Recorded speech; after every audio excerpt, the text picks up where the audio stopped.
In this video, I will show you exactly how to set up webhooks for your Typeform so you can send your data to other applications in real time. This process is actually very straightforward once you know where to look. To begin, open up the specific Typeform you want to work with and look at the top of the interface. You will see several options there, so go ahead and click on the Connect tab. This is where all the integration magic happens. Once you are inside the Connect section, you will notice a submenu right below the main tabs. From there, select the option labeled Webhooks. This will bring you to a new area where you can manage your outgoing data connections.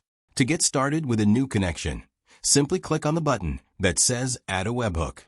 At this point, a field will appear asking for your destination URL. This is where you need to paste your secure HTTPS endpoint URL. Make sure it is a secure address to keep your data safe.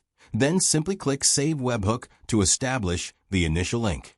However, we are not quite finished yet because you might want more control. Click on Edit on your newly created webhook to access the advanced configurations.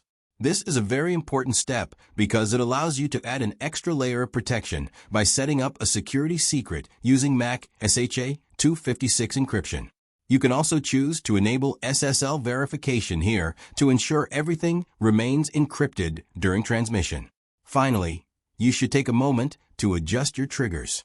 This setting gives you the choice to send data only when a form is fully completed or to include partial responses as well, depending on what your specific project requires.